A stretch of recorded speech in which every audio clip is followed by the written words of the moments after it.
why the Oklahoma Sooners won't go 12-0 in 2026. Listen, this is Robbie with the Bayou Breakdown.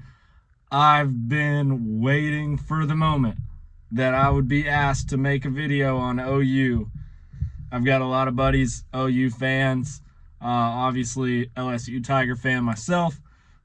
We cover mostly LSU-based content, Saints-based content, but we also cover the whole NFL as a whole and college football as a whole. So with a bunch of people, wanting to hear about some OU stuff, being my buddies, I figured I would lean into my thoughts on that a little bit.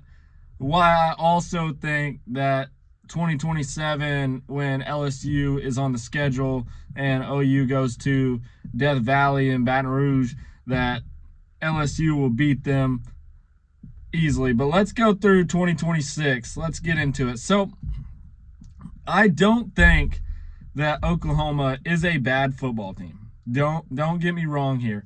I don't think they're going 5-7. That's, I think that's way out of the equation. But if you're telling me that this team is running the table in the SEC, I don't see it. I don't see it. So my first thought would be, welcome to the SEC. Last year was your first year in the SEC. But if you haven't been able to tell already, the SEC doesn't care about your hype. You've got SEC road games, real road games, real road games. A week-to-week grind in the SEC is so much different. Obviously, we've seen some struggles. We've seen OU barely make it in the playoffs last year and almost, we could say, barely beat an LSU Tigers team that was pretty much ran by Brian Kelly the whole year and had an interim head coach in, and they almost got beat without Nussmeier too. But there's no easy Saturdays at all in college football, I don't believe. But especially when you come into the SEC, there's no easy Saturdays. One bad quarter in which we've all seen John Mateer. I don't know if there's been a game that John Mateer has lit it up the whole game.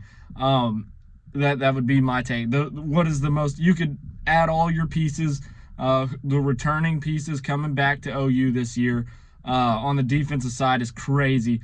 Don't get me wrong, but the most important position on the field is the quarterback, and I don't know if limp wrist Mateer is the guy. John Mateer is also being asked to be everything. He's already being expected to be a Heisman finalist. I really don't think we've seen that. We may have seen that before the hand surgery, but after the hand surgery, definitely not. And even before the hand surgery, I think it was all hype, but it's also a new system, of course. I know he's, kind of getting in the groove. It's still new, though. But there's also a lot of new expectations on Mateer. His first year at Oklahoma, I would say, was pretty mid. Yeah, that's great. But it's not, he's getting so much hype, but it's not the kind of hype that you see out of like a Garrett Nussmeier for LSU, who put, pen to paper, who put the tape on for the next year for the hype that he got. I don't think Mateer had that. I also think Brent Venables has something to prove. I don't think he's a bad coach. Don't get me wrong. I think he is a great coach. But if we're talking about 12-0, we're talking national championship level football. And from what I could gather, even with your returning pieces from last year, especially at the end of the year, that does not look like national championship level football. And not really much has changed. You just got a bunch of returning pieces. Yeah, you went out and got a little bit to add here and there. I don't think the team has changed very, very much. But I don't think Brent Venables has shown he can coach a national championship level team for OU. Obviously, his background's, awesome and everything, but I think since coming to OU last year, I think people seeing that there was kind of a switch that may have been flipped a little bit to where I don't know if he's kind of coaching more conservative to me. I don't think he's coaching at a national championship level right now.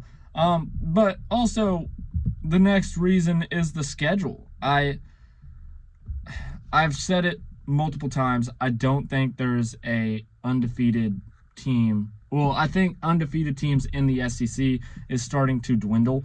I don't think it's going to be a thing anymore. But I can sit here and look at, September 12th against Michigan. I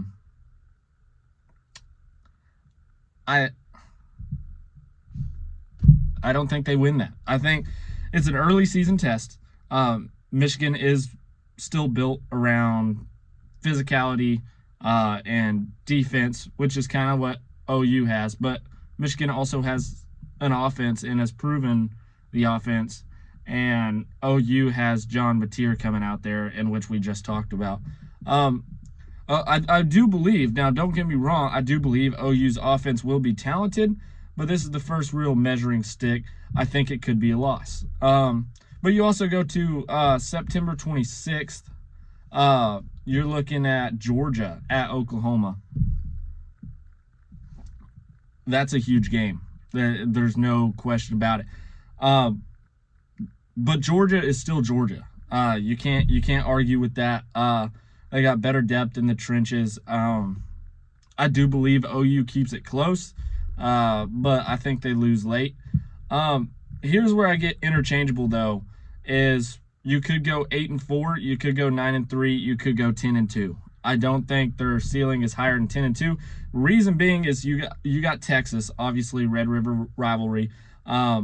Those games are chaos. Until OU proves it can consistently beat elite SEC teams and consistently beat Texas on a regular basis, in which last year they just completely got dog walked. I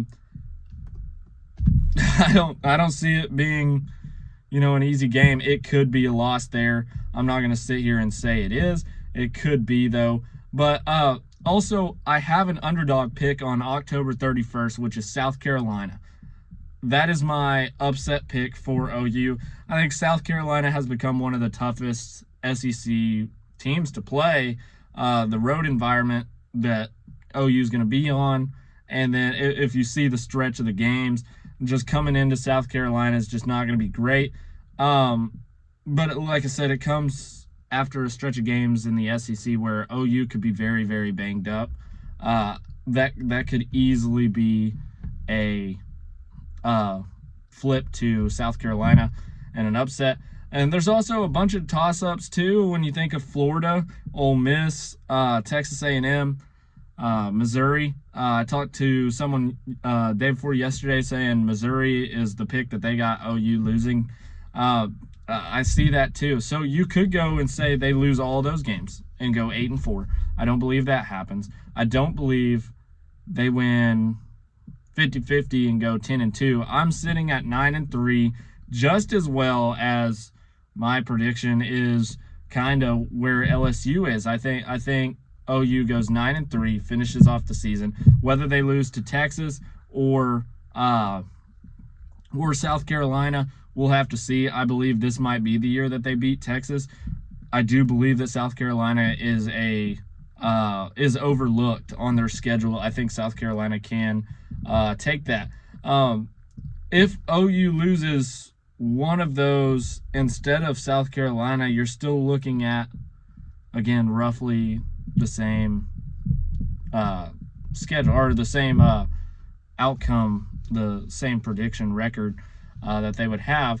But I think OU, the thing with OU is I think they can be really, really good. I think they can make the playoffs. But again, 12-0 in the SEC, I'm just not buying it. Again, my record prediction is 9-3 for the Oklahoma Sooners. Let me know what your guys' predictions for OU is in the comments below. Let me know if you guys believe in Mateer. Is he the Heisman of 2026, or is he a bust or a savior? What do you guys think? Let me know in the comments below. Again, LSU fans, we have no worries. I think if we meet them in the playoffs, I think we blow the socks off of them. If we meet them next year in 2027, obviously they have to come down to Death Valley. not looking good for OU. Again, 9-3. Let me know what you guys think in the comments below. This is the Bayou Breakdown. Peace out.